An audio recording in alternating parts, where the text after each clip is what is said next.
Welcome to the Words with Wade podcast.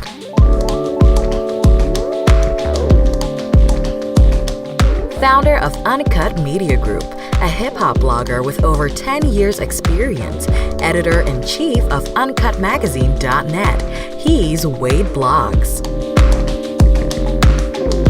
Pokemon Go expert, comic book fan, and an overall wild card, she's Ari. Founder, artist, and CEO of A Game Records, he's G-Lai. And now, here's your host, Wade Blogs.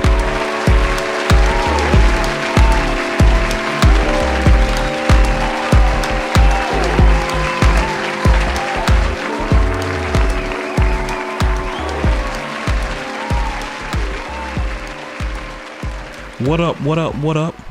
Welcome to the Words with Wade podcast. Why didn't I ask y'all before? Episode 64? 64? 64. Okay. 64. All right. I, of course, am your host, Wade Blogs, a.k.a. Mr. Quid Pro Quo, a.k.a. The... Wait for it. Hold your horses for it. Take a brief moment for it. Gather your breath for it. And release. Wade Blogs. Wow. Joining me as always. Lady Ari. Lady A. Lady Ari. Pumpkin spice. No, man. First, no, it's valid. We gotta come up with. That's what we're gonna do for you. We can come up with holiday aliases for you. Well, You gotta Valentine's do Day's something coming with up. that. You gotta do something with the cape, though. The cape. We should take pictures and put it on the ground so people We see gotta the cape. incorporate the cape. Yes. This is Saint Valentine Ari is here. Saint Valentine Ari? The fuck, yo? Telling you, I'm going with the holidays for now on. You need some kind of AKA. We can't call you what, the girl wonder. Oh my What was the girl Robin? Carrie something? Somebody that Oh, Might have to run with that, eh? the girl wonder. I guess so. There we go. The girl wonder Ari, Lady Ari's in the building, and of course, I like that. yeah, I know, right? I get a good every now and then. On the fly, too. Okay. I freestyle. See, I got bars. Death. Oh my gosh. Yes, that will be a drop. Bars of life. No. And as always, via satellite from parts unknown, G-Line's in the building. Yeah. So everybody's good. Everybody's feeling festive, I guess. The shit. I don't know. Yeah. Yeah. We good. We good.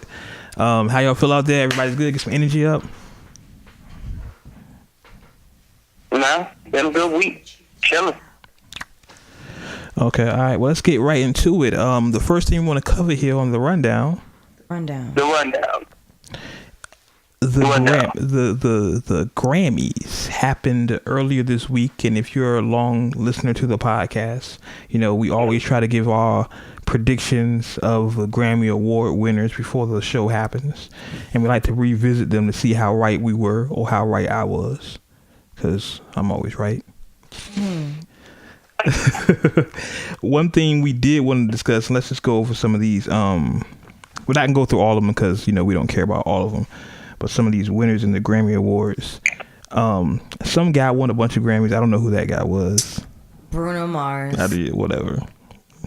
People actually think I really don't like Bruno Mars. I don't really. Because you don't. I mean, I don't hate the dude. It's just it's not my type of music. It's not for me. I'm not hating. 18. It's not for me. I'm not with the happy joy shit. Bars of life. Nah. I need bars of death. Bars of life. I need gunshots, Bars stabs. of in between. Hit him in the face sometimes. That's what I need. Death. I need those. Gotta get those sometime. Let's just go through the list here. Quick Grammy categories that we actually cared about here.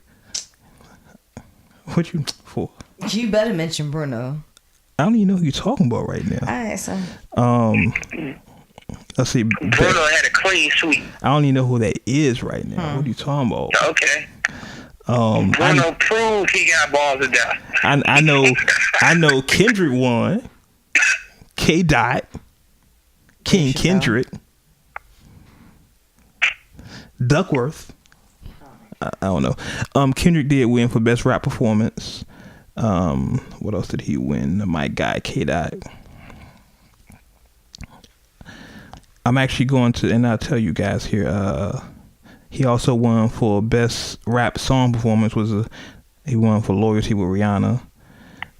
He won for best rap song Humble, and he won for best rap album, which damn, of course. A lot of people were feeling a certain way about him winning best rap album, but honestly, I can't argue with it. If you go back and look through the nominees for it, it was Kendrick, Jay-Z, Migos, Rhapsody, and Tyler the Creator. I think we said on this podcast, we all thought Kendrick would win that category. Mm-hmm. So a lot of people were saying Jay should have won. I do feel like Jay was snubbed. I do feel like the Academy kind of like stuck that middle finger at Hove. They had Hove in the front seat. This was the first time he was actually there. Yeah, first time in a while, because he doesn't care. He said before he doesn't care about the Grammys, and you know what I'm saying, it's what it is. But he had his whole family in the front, and all dressed up. You know, don't really do that shit. And like they showed him like every second they could. I feel like they told him, "Hey, you gonna win a bunch of awards," and he got a family dressed up, and they used him to like get viewers. Like I said, I may be looking too deep into things. So that's kind of what I do. But I do feel like they snubbed Hove. They kind of treated him away. Did anybody agree with that or no? I'm reading too much to it. Not a big Jay-Z fan, so fuck that. Of course you don't. Of course not. Of course not. K-Dot won 5 awards, which was a big thing for him. A lot of people also talking about SZA. She was nominated for 5 awards. Didn't win anything. People feeling a certain type of way about that. One of the categories. I don't know why though. Well, one of the categories. I guess I'm the only person in America that feel this way. Like SZA album was good, but it wasn't what it was hyped up to be. Like I enjoyed the album, but I don't feel like it should have been, you know, what everybody made it out to be. As far because I remember we talked about it on the podcast. At one point, you know, Kendrick had the #1 album in the country, and she had the #2. Nah, don't believe she should have had the #2 album. Not hating on her or anything. It was a great album, but it wasn't to the point that I think people should feel like she got snubbed at the Grammys for it. I think the issue everyone's having is one of the categories she got quote unquote snubbed in was she lost to someone is it Alicia Cara, whatever her name is. Like her album came out in 2013, so it shouldn't it shouldn't have been in the same category as SZA. You know what I'm saying? But she won that award. But how could she win the award if it didn't come out in the same year? You know what I'm saying? It's like that came out in 2013. No, see, that's something different. See that's politics. Yeah, see that's what people are saying. Like, okay, since the album came out last year, and we all thought the process was your album had to come out in that calendar year, but this person, Alicia Cara, album came out in 2013, and she won. That's the case, then nominate fucking Pac for an award. What the fuck? You know what I'm saying? Like, yeah, I mean. So I think was the album like re-released? Was there like an extended version, a deluxe version or something re-released? No, from what I can tell, and this is just me reading on the internet.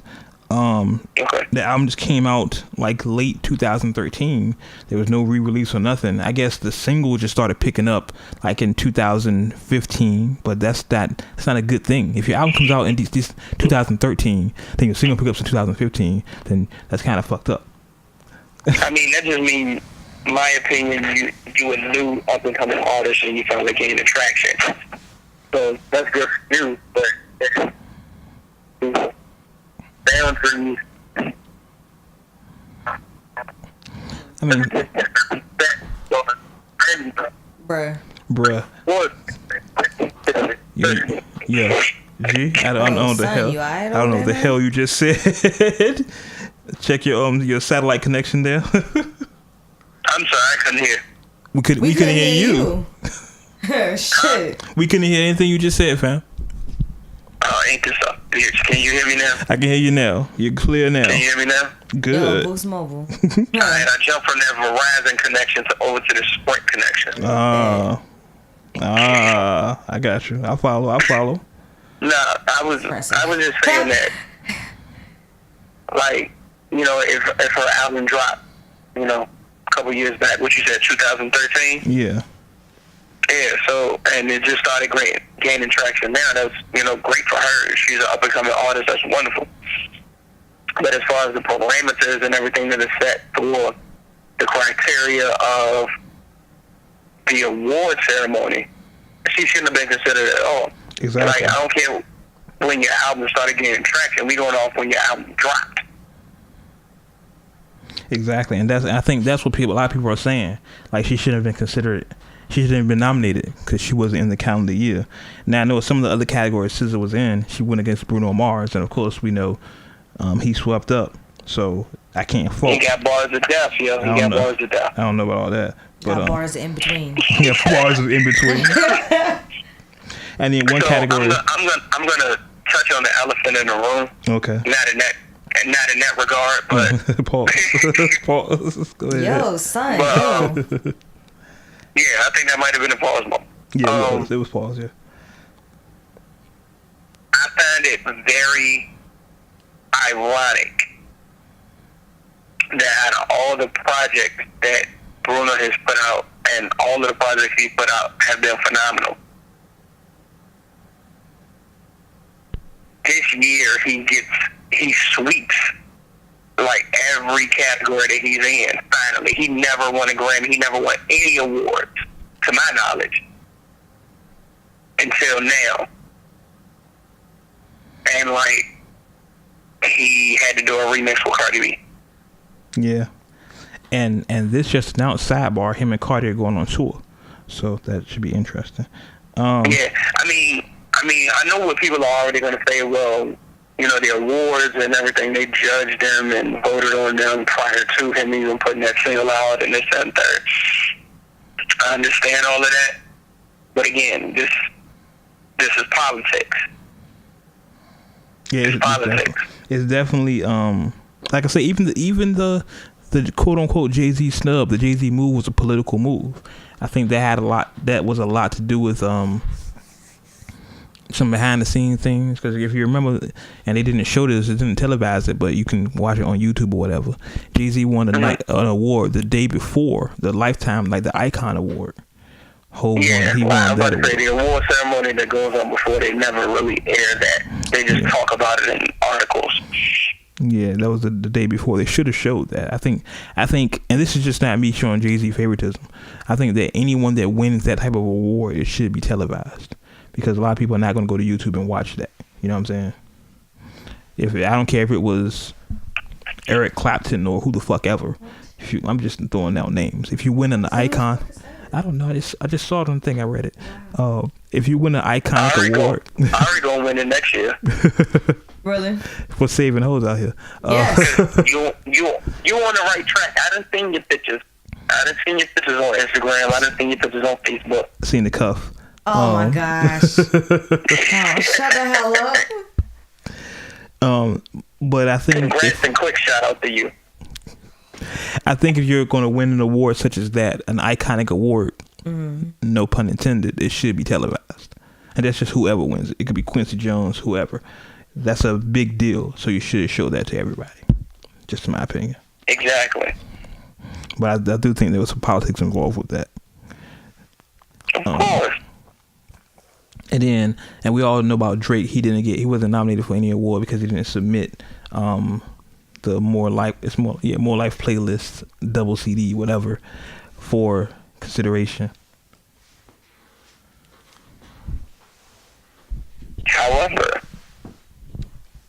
However, what he did do was yes, he's the first artist to hit #1 just off of streaming, which is surprising, one, because let's be honest, streaming is kind of new, but I would have thought it would have been somebody else, because and let's quantify that.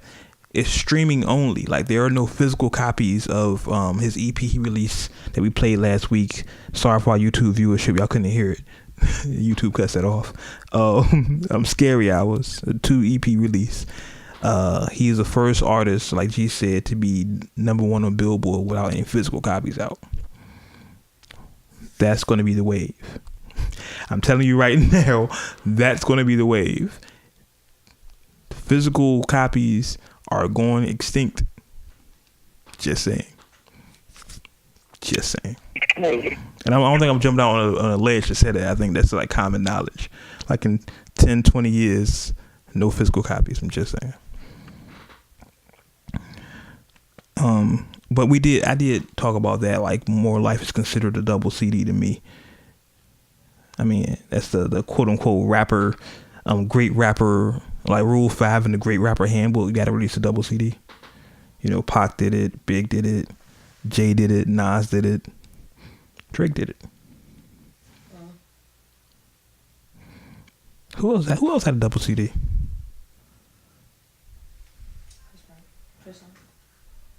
Trey had a double CD? Yeah, Coach and Payne. That's right. And we know Chris. Tyrese? Yeah. Alter Ego? Yeah. And we know Chris just did his thing. Of course I would name all of them. Of course you would name the R&B, all the R&B artists. Right. And speaking of double CDs, hey, so this is Segues R Us today. Rae Sremmurd announced, Mike Will made it, announced via Twitter that Rae Sremmurd's next album, Sherm Life Volume 3, or Sherm Life 3, whatever they called it, is going to be a triple CD. Don't nobody want to listen to all of that. So the way it's going to break down is it's going to be like Outkast did with Speakbox and Love Below, where one member has one CD, the other member has a second CD, but there's a third CD of both of them together.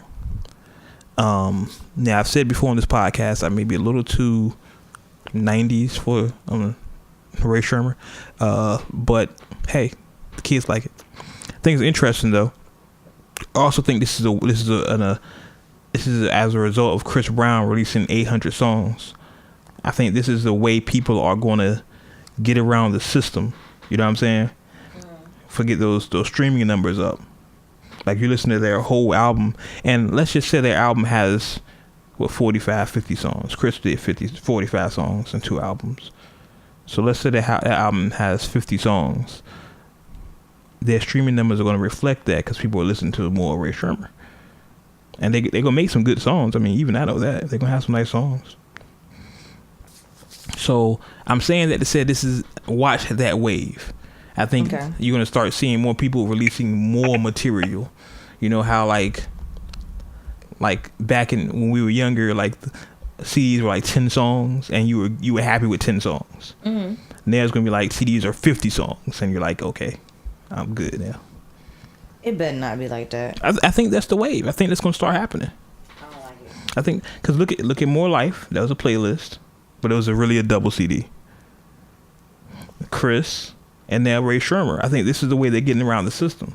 There's a loophole in the streaming rules or whatever. I'm not educated enough to explain it to y'all, but I feel like there's a loophole to where the more music you release, the more content you release, I guess the higher your sales, or maybe just the more money you make as an artist. Because, you only make a certain amount of dollars per stream. Like, they're not paying the artist what they're worth. So if you release a bunch of material, you get paid more. I don't know. It's just my theory. Yeah, I can see where you're going with that. But you would have to constantly produce music. Eventually, unless you're a really great artist or you have a really great ghostwriter, it's going to end up being shit eventually. I mean, how much songs or music can you come up with? I agree. Then it's going to be a longer period of time that the artists are going to be able to come out with music. You may see an album at the beginning of the year and an album at the end of the year. That's not good. I completely agree. I think the quality of music is going to suffer because a lot of these songs are probably throwaways that people are now putting out just to take advantage of those streaming numbers. Right. Like, I'm doing this on purpose for a reason. Let's look at Pac, for example. Always. I mean, look at all the music, the leaked music that has leaked since the leaked music leaked. Yeah, double. The music has leaked since he passed. Now imagine if he put that out in his lifetime. That's a bunch of music. You know what I'm saying? And not all those songs were supposed to leak. Some of those songs were trash, and I'll admit that. I'm a Pac fan. Some of those songs were stupid, straight trash. Some of those songs are remixes of a remix of a remix. Like, we heard the same verse 5 times. Come on. Yeah. Some of these things we weren't supposed to hear. But now what's going on so people can take advantage of those numbers is they're releasing anything. Like, I was reading an interview today where they were saying the Migos, when they were working on their album, they spent the most 45 minutes per song. The most. And how can you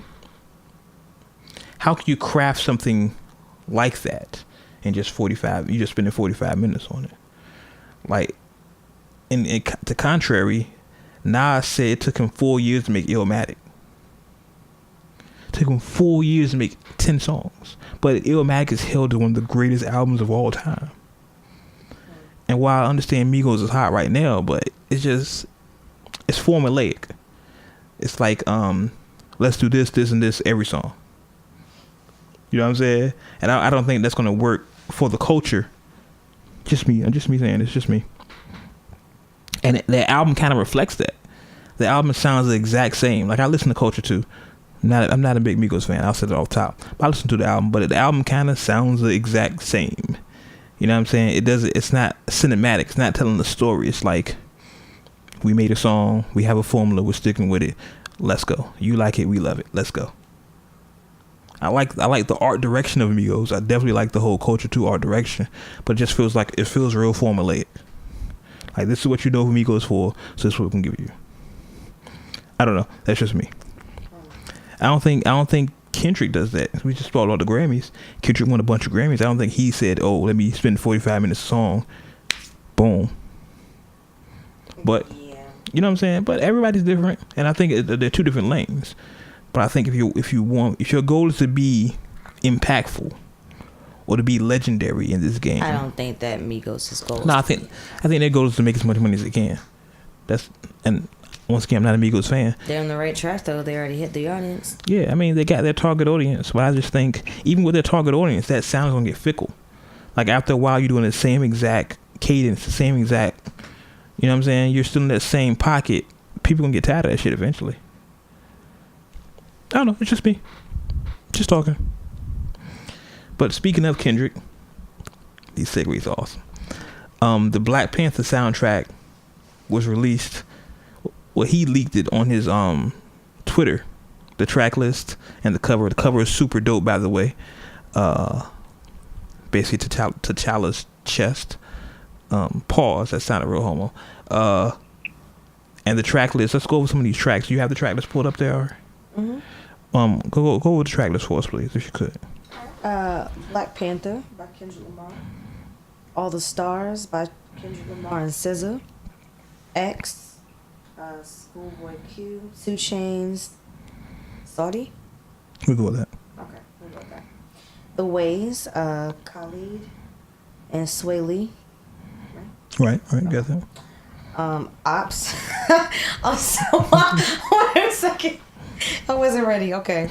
Ops, Vince Staples. Help me out here. What was this? Eugene Blackrock? Yeah, we'll go with that. All right, we'll go with that. I Am. Listen. Jonta, is it Jonah?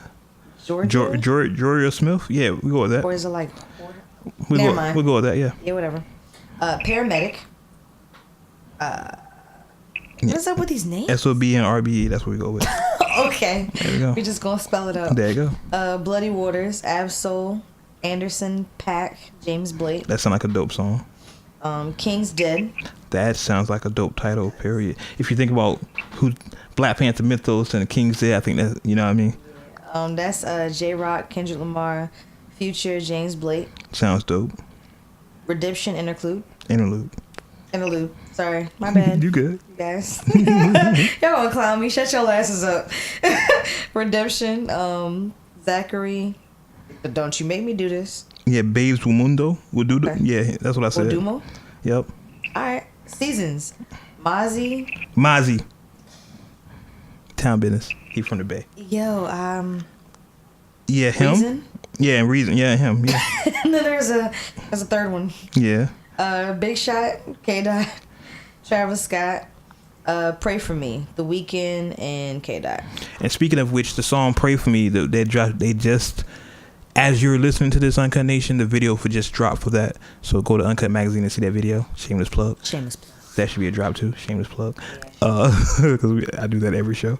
But what do we think? Just judging the album just off the track list, what do we think about the soundtrack? Does it get your attention, or? Some of the songs get my attention. Some of the people, I'm like, who are they? But their names looked very ethnic. So I'm trying to find like the perfect way to say that. So I don't know. It just makes you want to listen to it. Like, is it like what kind of style is it gonna be? You know, I'm just interested in, you know, which songs are they actually gonna put on the movie. Like, you know, because, you know, they only pick like certain songs and put them, you know, in the movie, and then the rest of the songs go with the credits, and nobody pays for that. Right. Now, of course, because, you know, people are still blind to Marvel movies. They'll get up as soon as the credits are rolling. We talked about that earlier on the show. I'm pretty sure that something is going to be in the works on the end of the movie, and I'm pretty sure that a lot of people are going to get up, and a lot of people are going to get seats. I will say my sources have revealed to me that there's going to be 2 end credit scenes with Black Panther. I'm staying. So yeah, I'm staying for the whole shit. Oh yeah. But yeah, I'm staying to the screen turn green. You know, I watched the whole. Oh my gosh! I watched the whole shit. But one thing I noticed about this track list, and this of course is just because it's TDE, Kendrick's in charge of this whole thing. It's all West Coast. Besides Future's on the track, and Travis Scott. It's mostly West Coast shit. I'm here for that. West Coast? I don't know, but he fits though, right? He kind of fits. I'm here for what the Weeknd, Canada. Same thing. Some of these people that we can't spell. Yeah, same thing. I don't care. Same thing. But I'm here for the soundtrack comes out on the 9th, February 9th. Yep. Make sure you pick it up. Which is literally a week from today. Yeah. Oh, well, today is not today. Whenever, yeah. It comes out February 9th. So make sure you pick it up. And of course, I'm engaging in hyperbole here, and I know what I'm saying, so I'm not being crazy. But it makes me, looking at this track list and the feeling I get from reading this track list, it reminds me of like the Above the Rim soundtrack came out. And this may be before your time, and I apologize. I remember it, but I remember it not being that great. It was a great. Listen. Hold on. You shut your mouth. You shut your mouth right now. Oh, shit. The Above the Rim soundtrack. Listen, you feel me on this one, right? The Above the Rim soundtrack was like the best soundtrack ever. Is that possible? Can I say that? I think I win. I think he doesn't agree. G, no agreeing?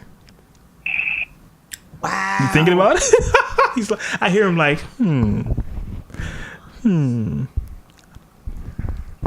I think so. Right. I don't know what other. We should be a poll. That should be a poll. I'm gonna put that on my Facebook page, on the Words with Wade Facebook page. We're gonna put that poll up. What was the best soundtrack to a movie you ever heard? Hip hop oriented. Don't put up the Titanic shit. You know what I'm saying? People put anything. Nah. I mean. Need some girls to do the whole. What is it? Some loving. Yeah. Somebody gonna put up Flashdance or some shit. Like. Cause I'm thinking Above the Rim, and once again I'm West Coast biased. Y'all know that about me, so I'm saying that. I mean, Murder's Case was dope too, but that wasn't really a movie. Poetic Justice was good. Nah, not the soundtrack, not so much. I mean, you gotta think about like a hip hop thing. Yeah, keep it hip hop here. Hip hop R&B soundtrack. Was the soundtrack for Belly? Ooh, that's a good point. Cause they Mary J, yeah. A young who's that? What's that guy? DMX from the soundtrack. The grand finale was DMX, Ja Rule, Method Man. Ooh, that's a good soundtrack. That's a good job, eh? Talent, yeah. That was oh Lord. Belly was a dope sound because it had D'Angelo on it. Devil's Pie. I'm just thinking top of my head now. I'm trying to think of that one song with Sean Paul. Young Sean Paul, Born Jamaican. It was Born Jamaicans with Sean Paul and DMX. Here comes the boom. Here comes the boom. Here comes the boom. Yes. Here comes the boom. Yeah, that's still boom. Yes, it does. That's still boom right and now. They'll play it on Throwback Thursday though too. So yeah, Belly was a good soundtrack. Yeah, you got a point there. You got a point. Let's move on. Oh damn, I'm really thinking about that now. Y'all send me some suggestions. I put a poll up. Best soundtrack, best hip hop related movie soundtrack. But that might be it. Yeah. Belly might be it. Damn it, A. You took my point. I was really going for above the rim. I was really there. Shit. I was just saying. Damn, that shit is in my head there. I'm thinking like every song there. Like that shit was too hard. Pause. Oh Lord. One thing that did surprise me about it, I don't know if it surprised me, but since he's kind of, I don't want to say the flavor of the moment, but he's hot right now. Yeah. You know what I'm saying? He got a lot of things going on. I'm surprised Meek wasn't on the Black Panther soundtrack. I think that would have been a good look. Maybe been odd because of it's sadly West Coast. I think the vibe is a West Coast album. I don't think that K-Dot would have went with him though.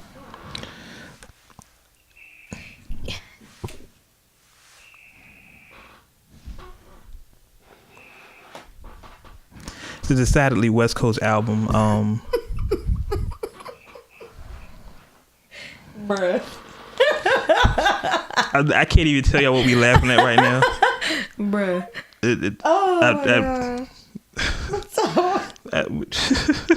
Oh man, I gotta. Uncarnation, that was pretty hilarious. I can't even tell y'all what we're laughing at right now, but that's pretty hilarious.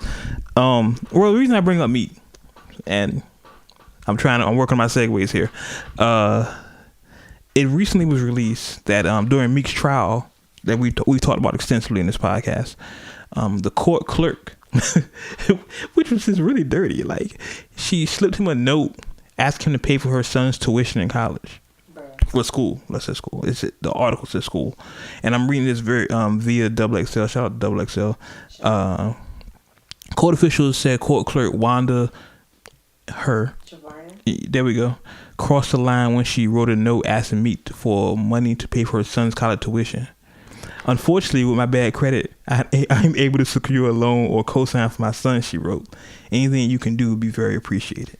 Now, what kind of unprofessional ass shit is this? See, and she just went out asking for a handout. Like she was bold enough to do that shit. I feel like, and listen, and I'm not a big fan of Meek Mill's music, and we've all clowned Meek on this podcast repeatedly because he took a lot of L's. But it feels like everybody's attacking Meek, and I don't mean everybody from our community. I mean like the judge was out to get him. The court clerk wasn't trying to get some money from him. Like, what the fuck else went on in his trial? Like, I'm really curious. Like, what the fuck else went on? You know how everybody trying to get something free? Oh, he black, I'm black. Well, let me try to get some money. Because that wasn't the first time that anybody has heard her asking him for money. She verbally asked him for money too. Yeah, they said within earshot of the judge. So they should have, everybody heard this. This wasn't like a secret thing. Yeah, but the judge stated that, I guess, the judge didn't know what was going on. And I mean, I understand that she's fired now, but still. You should have stopped that right then and there. Like, yo, we pull it to the side. Like, that's inappropriate as shit. That's inappropriate as shit. Like, I'm appalled that the improprieties going on in this case. Like, they should really just throw this whole shit out. Like, the judge is crooked. The fucking court clerk is crooked. The fucking DA is probably crooked. Like, this is an episode of Law and Order right in front of us. Like, what the fuck? Like, just throw this shit out, man. Just Meek, come home. Just throw this shit out. Like, come on. And then to say all that, to top all that off, Meek then went ahead and donated $10,000 to Colin Kaepernick. Charity fund, yeah. He's still winning. Wins and losses. Shout out to Meek. It's just fucked up. It's really fucked up. And I feel like he's going to be in jail for a while. Like that shit, like somebody, because you got sentenced to 2 to 4 years or whatever, right? But with all these things going on, somebody should step in and be like, yo, this is fucked up. I feel like if Obama was in, he would do something about it. You know what I'm saying? Maybe not, but still. Probably. This is a lot of improprieties, a lot of fucked up shit going on. Like the audacity of you to ask the defendant, hey, can you give me some money? You know what I'm saying? Like, what the fuck? Like, what the fuck? And I get it. Meek is flossy as shit. He shows his jewels. I get all that, but all rappers do. But he's a person. He's what's his name? Ramil Williams. It's a regular person. And you in court asking this nigga for money? He in trial, bro. Like, that's like you having a big ass meeting in your office, right? Like an office meeting, but like they make you go to like the head of the state. So like for us, it'll be like Richmond. We gotta go travel to Richmond to go do this little office party, right? Then you meet like the head of your company, and then you like, look, so like kind of struggling a little bit. This is what's going on with my kids. This is whatever. Can I get this little raise real quick? Like, can it show up on my next check? Like, yo, like, son, you finna get fired. That's fucking crazy. Who was bold enough to do that shit? And that's the crazy part. Who was bold enough to do that shit in court? Like, you didn't even see the man in the holding cell, or like, you know, what the bailiff, and I'm showing way too much of my criminology here, where the bailiff hold you before you come into the courtroom. You could have talked to him then, like, hey, listen, homie, I need some bread. Like, no, she did shit in open court. Like, fuck everybody. I need some money. You got money. Dream chasers. Let's go. True. That's fucked up. That's real fucked up. Speaking of jail, and another fucked up thing, and it hurts my heart to do this because I feel like we've done this at least 4 or 5 times during the run of this show. Oh boy.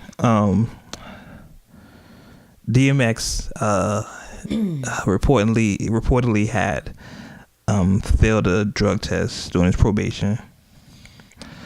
He tested positive for opioids, cocaine, and oxycodone, and was sentenced back to jail. Just violated probation, just go back to jail. We were rooting for you, but it's kind of getting old. Listen, I know, and if you have, I don't have anybody like that in my family, but I know addicts. I know people that have recovered, and it's a long process. It is. The process doesn't start until they want to recover. Exactly, but that's with anything. Yeah. That's like even with people wanting to change. They don't change unless they see that there's something wrong or that they want to change. Yeah. And I feel like I'm not gonna say that. I just want DMX to get better. At one point we were seeing DMX looking good, looking like X. You know what I'm saying? Putting weight on. He was looking like X, and now it's just disheartening. And I hope the best for X. Hope he finally get that demon off his back, and I hope he get it off where he can still enjoy life. Don't get it off where you're almost dying. You know what I'm saying? Because that seems to happen to a lot of people. You know, they're near the end and they start saying, well, I don't want to do this no more. No, you're still young, dude. Get your shit together. Yeah. Go live life, man. You got kids and shit. You know what I mean? So, and he is an icon. I mean, I understand his run was kind of brief and fast, kind of like a shooting star. He ran across the sky. You know what I'm saying? Yeah. Ill metaphors here. But he's just too much. He's too iconic to our culture for him to fail like this. Well, yeah, I mean, because when I was growing up, like, some of his songs was shit. Yes. Like, this is who, and of course, yes, everybody knows that DMX is in one of my top 5s. You know, so I do feel a certain type of way about it, but I don't think he's ready to stop because nobody's forcing him the pills. He has to take them himself. Yeah. If he can't be around an environment to where he has the willpower to stop himself, then he should be back in rehab, period. You're not supposed to be leaving rehab until you get to a point where you're not, going to be doing that shit no more. Yeah. It's just, like I said, for me, especially, I came up in that era. I came up during the darkest hell. I always say I'm a 90s kid. So I look at DMX a certain way. Yeah, but what the hell made him broke? Like, break like that? He's not the same. Everybody says everybody has a demon. You know what I'm saying? Yeah. Everybody has an addiction, a vice or whatever. And it just feels like this is his demon to fight. And whatever religion you believe in, I just hope y'all send some prayers for X and he gets over this shit. Because I'll be honest, as a quote unquote hip hop journalist and as a podcaster, I'm sick of hearing it. And I love X. I said I was getting, see, I mean, even I said it's getting old, and he's my top 5. I just don't want to hear him in this predicament again. It's like, man, look, Do butter. Where the music at? What's going on? Yeah, I love X. Listen, I'm gonna go home listen to Get At Me, in the dog. game right now, don't you think? We need X in the game right now. We need somebody like that to bring that energy, to bring that vibe. Like, it used to be a DMX kind of era. Now it's men in skirts. No offense if that's your style. It's not my thing. That's what I'm saying. We need that. Music is supposed to be a rotation. It's a cycle. There's always this friendly era where everybody's super friendly and it's all dance music and party music, and then it gets grimy. Then it gets to the bars of death. The end of the friendly era comes again. Then everybody's grimy again. So are we in the grimy era? No, we're in the friendly. We're still in this is the longest friendly era ever. So what do you think will be a grimy era? We need somebody like X to come back, to bring the streets back. If you remember, and this is just hip hop type shit, the first words most people heard from DMX was on Get At Me, Dog, when he's like, the first thing he said, let's take it back to the streets, motherfucker. The first bar he said. Like that, if you think about hip hop, and this is just random hip hop nerd talk, think about hip hop during that time. After Pac and Big passed, right? Everybody was all friendly, nobody want to have beef. Puff and the shiny suits took over. All party music, all good music, good vibes. Everybody was happy, let's have fun, whatever, right? And music for that time period was like that type of music. Then X came along like, no, nigga, this is the gutter. Bars of death. Let's go. Shut up. Y'all niggas want to be killers? No, nigga, bars of death. Shut up. You know what I mean? So he came in and music changed. Music was grimy again. That's when you had the Mobb Deep. That's when you had, you know what I'm saying? And not saying they weren't before X, but they rose to their pinnacle. You know, you had grimy music and it was fun then. But now it's kind of like, again, it's in that Puff era where it's to the max. Like it's cool to have parties and you fuck bitches. So who the fuck is gonna take it back to the streets? That's what I'm saying. I think we need that balance in hip hop. We need that cycle to complete. We need somebody like X or have that energy, that vibe that can take it and we believe them, because now the Puff era that I call it is now like times 10. Like if you look at all the popular rappers right now, they're really Puff. They're really Puff and Mace, just extended. You know what I'm saying? It's really that bad boy era times like 10. It's like the new version, like 2.0. It's like the bad boy era 2.0. That's what everybody is right now. We need that DMX is dark and hella hot 2.0. We need that grime. We need that street shit. I mean, you have rappers doing it, but nobody's doing it to the level that X did it. Or to the level that these new dudes are doing it, to that level. So that's my only point. And like I say, I'm a 90s nigga, so I'm always like that type of music. You know what I'm saying? I'm always like the grime shit. That's just me. Right. But I don't feel like there's a balance in hip hop anymore. There's not. Everybody's happy. It's very clear that there's no balance in hip hop anymore. It stopped being. I mean, I don't know if you can considerably call most of this shit hip hop at the end of the day. Sorry. Because they don't care. It's different. It's a different effect on my ears now than how it was then. Like right now, half of that shit that they say don't even make any sense. They take 2.5 seconds to do anything in life. Mm-hmm. And then you're like, you remember when it took, like, I mean, when you were growing up and you hear rappers and stuff, you get this eargasm. Mm-hmm. Where it's not just the beat, it's what they saying. It's like, oh, what they just say? Now it's more of a beat that you just knocking your head to, a woman that's shaking their asses to. It's not what they're saying, because half of this shit you don't even understand. You gotta look the lyrics up. Very true. This is very true. I think and I have my own theory about that, and I'll save those for later shows. But I think you're right. The emotional content of the music is gone. Like you just listen to it for a vibe. You're not listening to it for the feel. You know what I'm saying? Listening to it for the beat. Because at the end of the day, it's just like, oh, what the fuck? Because if you think about it and you look at some of the songs, they don't even complete a sentence. Yeah. Like, if you wrote that sentence in kindergarten, you would get a big fat F on your paper. They'd be like, yo, fam, like, you're literally failing kindergarten. But I'm saying, they're not complete sentences. They don't make any sense. It's just meant for you to shake your ass to in the club. And then I get the kids saying that's what they want. They want music like that. They want good time party music.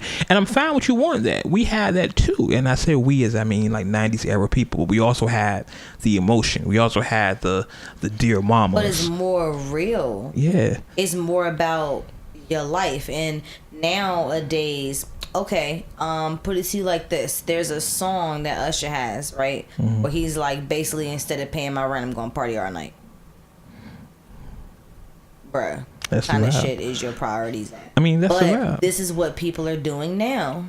I mean, look at. I hear people all day at my job, and they come in and they'll be like, well, you know, I'd rather sleep in the car or whatever, and I got to do this on the weekends. You got to party on the weekends and you sleep where? Yo, like, but then songs are glorifying it. Yeah. They're just like back in the day, songs glorified the hell out of some sex. Yeah, but that's also the. And you know what, the conspiracy theory of Wade here, but I'll save that for later.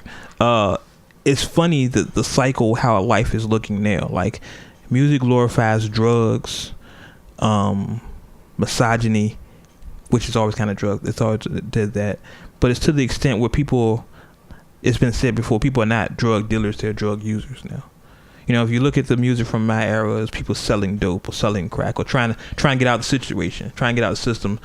They did this to do that. Now it's like, I want to have a good time. Let me get some Molly. Let me get this. You know what I mean? It's people that don't. Let me mix this and that. You don't have to do it, but they're doing it because they want to. And I mean, if someone that loves hip hop, not trying to come off on a hip hop purist or anything, it's just sad to hear the culture like that. I mean, you have some new people doing it. We talked about Kendrick earlier, but most people are. It's a group of rappers that are very popular that are doing that. Yeah, but Kendrick has his own style. Kendrick doesn't remind me of the 90s. Yeah. Kendrick, I think Kendrick, and I'm saying Kendrick because we talked about Kendrick earlier in the show.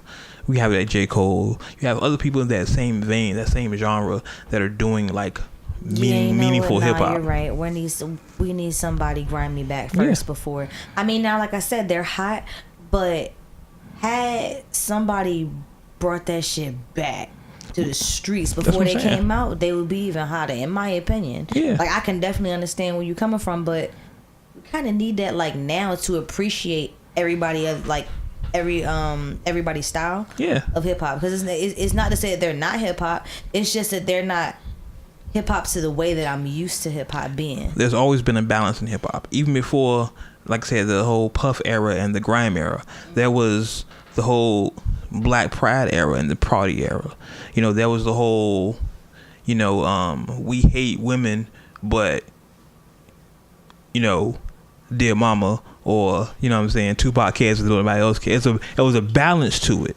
You know what I'm saying? There's no balance anymore. Everybody is fuck bitches, get high. Or fuck bitches, get money. Yeah, so, and we gotta stop. Yeah, I'm gonna be that dude. We gotta start calling sisters bitches. Yes, I'm that dude. But fuck bitches. Yeah, I just did that. One thing I did want to go back to really quick, because this is me and you. We have these type of conversations going always. Black Panther comes out in 2 weeks. By the time y'all hear this podcast, it'll be 2 weeks, maybe a week and a half. It has shattered all superhero records for pre-sales to this point. Yes. I'm gonna see it first day it comes out. Don't know what time yet. I don't believe that anybody's gonna be able to have seats. As packed as that movie is gonna be, there's gonna be no time to get popcorn. You might as well bring your purses, be ghetto, put your snacks in there, because at the end of the day, you're not going to no line, bro. Yeah. Like, people are gonna get there. Knowing people, you had people in Facebook talking about they're coming in dashikis. Oh yeah, I was just about to say that. You know, nice. And I'm sitting, those are the kind of people that are gonna go to the hour, like they're gonna go there about an hour early. Oh yeah. 2 hours early. Oh yeah. 3 hours early. And these are people talking about I'll camp out there like it's Black Friday at Best Buy. It's because it's a major. Okay, if you're not in the comic books, because I heard somebody talk about this earlier on another podcast, like they don't get the whole thing behind Black Panther. A black person, like, I don't get the whole thing about Black Panther. I'm not in the comic books, whatever. And okay, that's fine. I'm not mad at you. You don't get it. Cool. But I would think that even without the comic book angle, you would get the representation of it.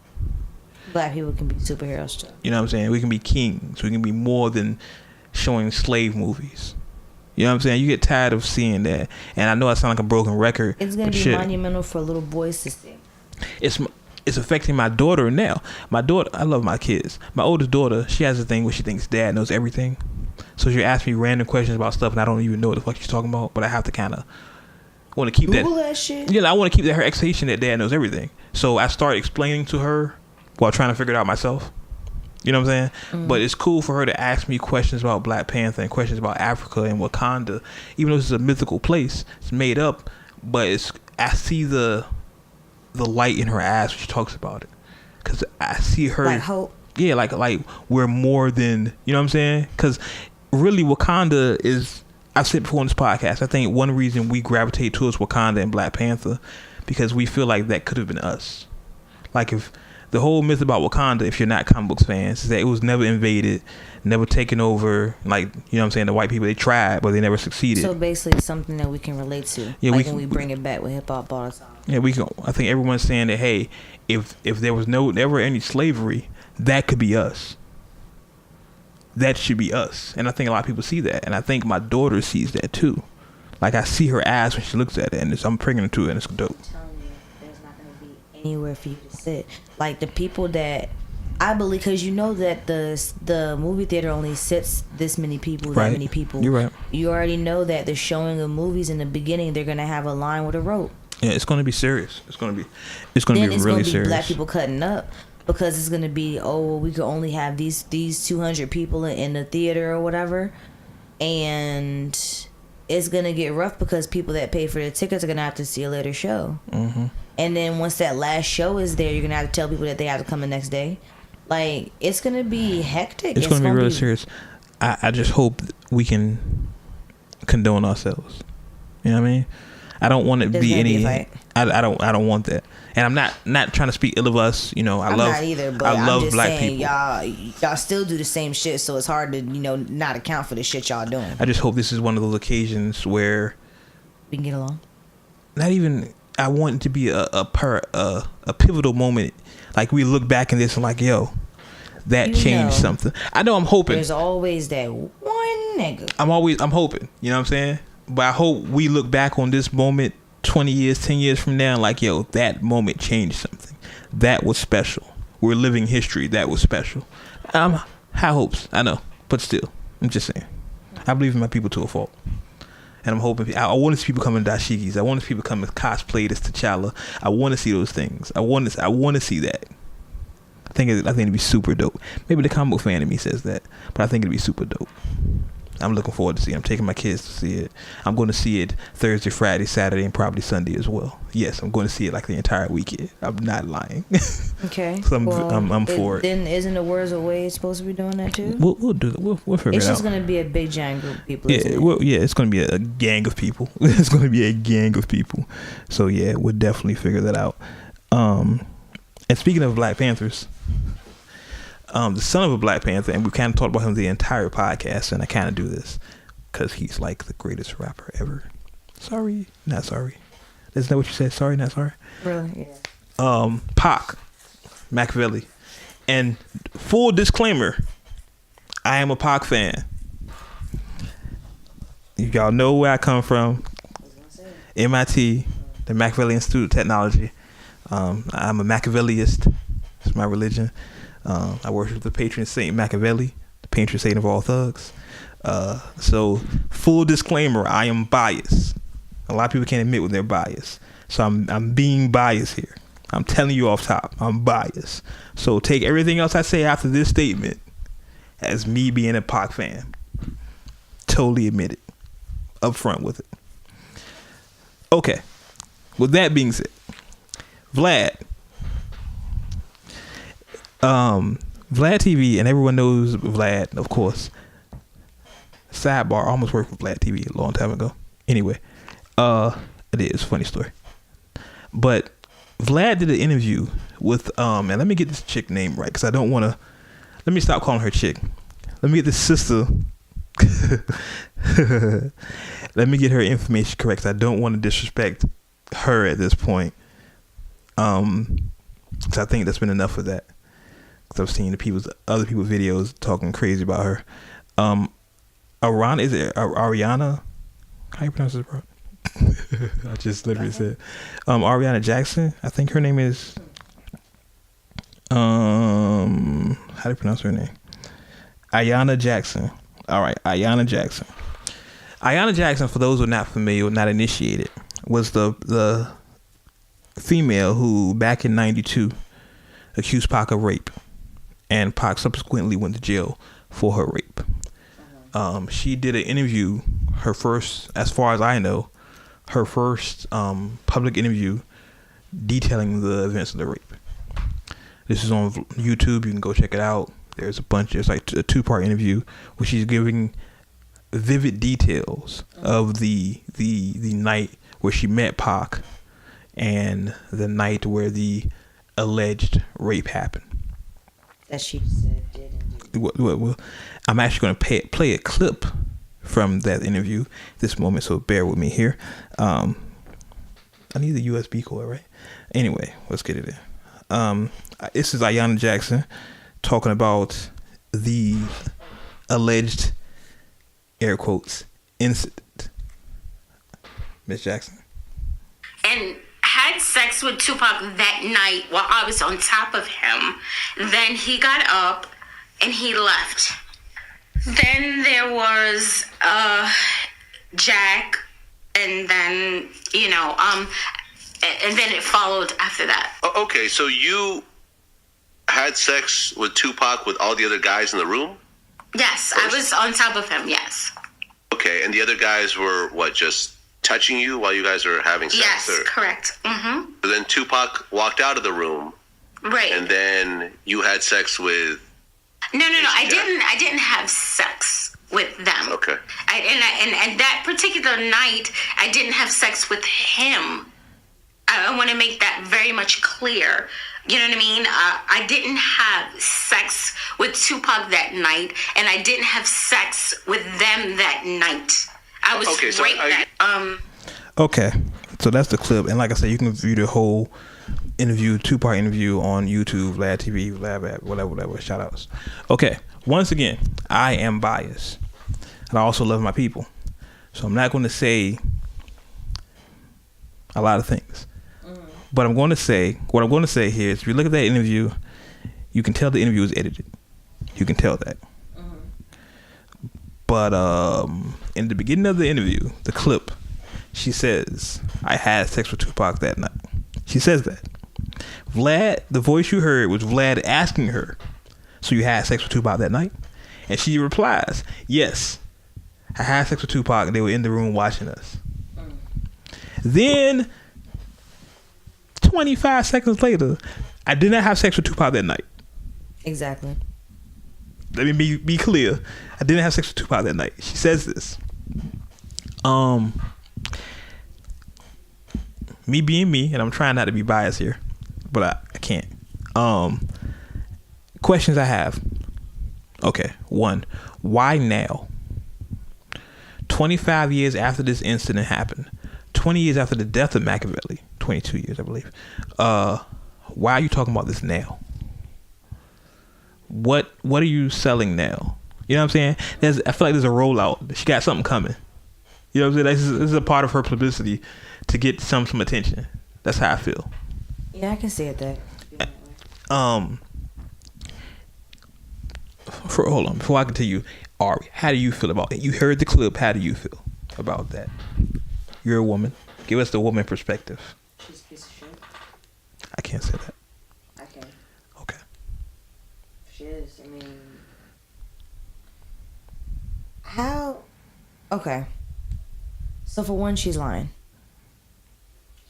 If something really happened, that's traumatic. I understand that it'll make you stutter or whatever, but it sounds like she's missing parts to her story. Like maybe she remembered, but not quite. Like, how do you forget something that happened to you that long ago? Then why are you trying to remember to make it public 25 years later?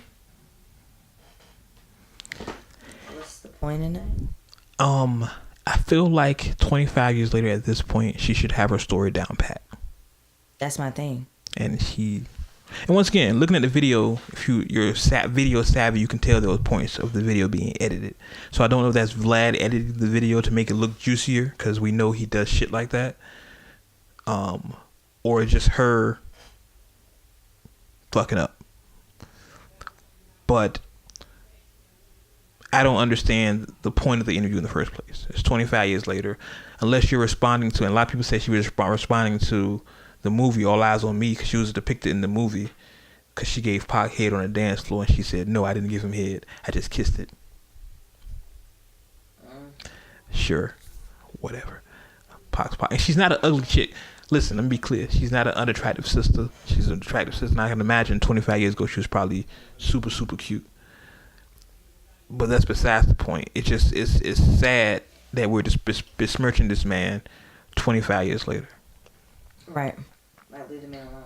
Yeah, and then if you recall, he didn't go to jail for rape. He went to jail for, was it aggravated assault or sexual assault, which essentially was he touched her ass. If you do your history, do your Machiavellism history, you know what I'm saying, your Pacisms, he was never convicted of rape. Check the books. He was convicted of sexual assault, which was completely different from rape. And there's a difference. There's a fine line in the New York penal system of what rape is and what sexual assault is. He wasn't convicted of rape, but people think he was a rapist, and he wasn't. So it's crazy. Just to me, as a Machiavelli person, it's just shocking. I feel like she's trying to get attention. I don't know why. Maybe she has a book coming out. Like, I don't understand why I do this now. Even if you were just responding to the All Eyes on Me movie, you should have did that during that press run. You know what I'm saying? Like, when Jada had an issue with the movie, Jada did it right then. Love Jada Pinkett Smith. Love Jada. She did it like right then. She didn't wait till a month later to talk about it. So if you're responding to the movie, then shouldn't you did it during that press run? Just me. Just saying. Something. I think she got a book coming out. Something's coming. Something's coming. So shout out to you, Ayanna Jackson. Whatever you're trying to do. Yeah. Whatever. Now, normally at this point in the podcast, we do What's Streaming with G. Got lost. Yeah. In the Upside Down. The Upside Down. Yeah. The lost connection. The Demagogia? Is that what it is? Yeah, the Demagogia. Yeah. Yeah. G will return with us next week. So. Man. That's hilarious. So quickly, let me just mention on my end here. Did anything drop that I care about? I know Ghostface. Well, you mentioned this last show. Ghost just dropped a new CD, which I'm hearing good reviews about. So make sure you check that out. There's a couple other things that dropped. Like I said, Black Panther soundtrack drops next week, the 9th. Pick that up. Support our people.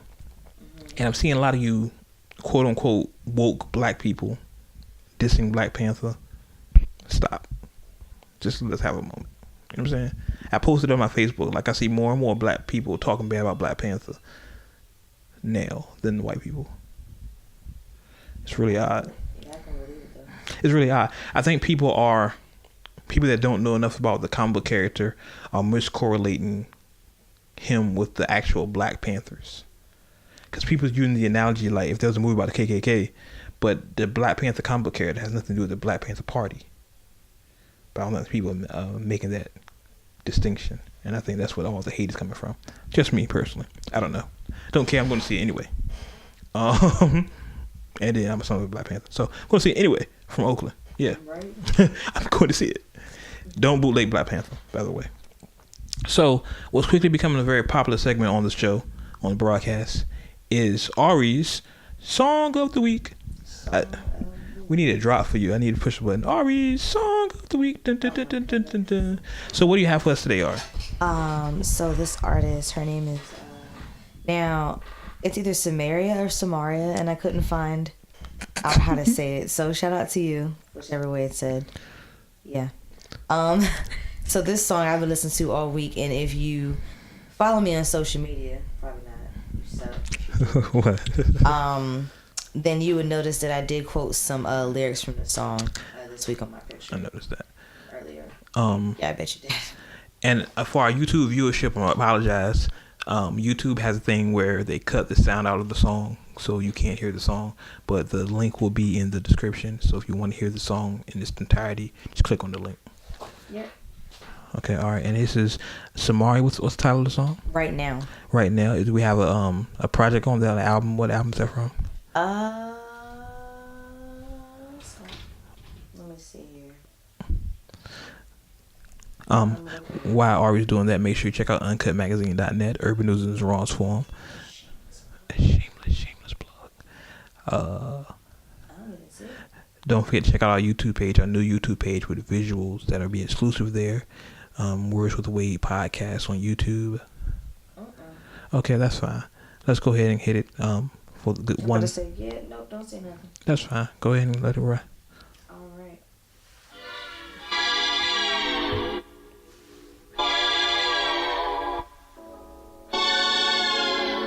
It's so soulful, man.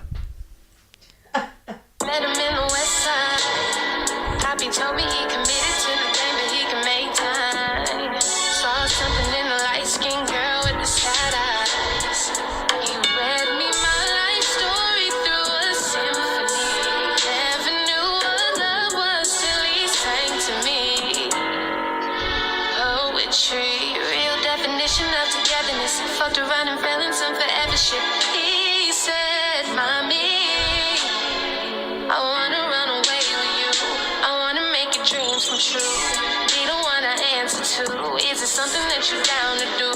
Make these other women proud of you. Make them yell out from the crowd to you. I want you. I want you right now. I want you right now. I want you right now. He got my heart in his hand and my soul.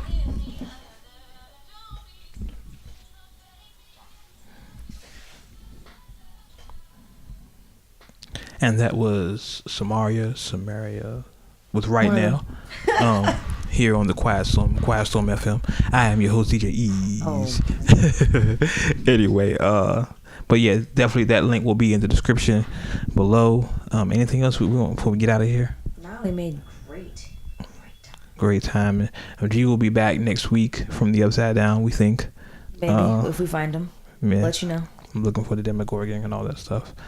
I hope y'all get these Upside Down references. If not, because you're lost. I don't feel like being that simplistic and telling everybody where it comes from. Yeah. But I hope y'all are getting these references. Cause, If not, check yeah. that. And chill. Sidebar. A couple of Lucy's here before we get out of here. Okay. The last Blockbuster closed this week. Are you serious? Yes, in Tennessee. Aww. The last Blockbuster, because you mentioned that, so the last Blockbuster closed. They should have brought that back though. They tried it. They tried in the beginning when Netflix started with the DVDs. They tried to do Blockbuster, but it just didn't click.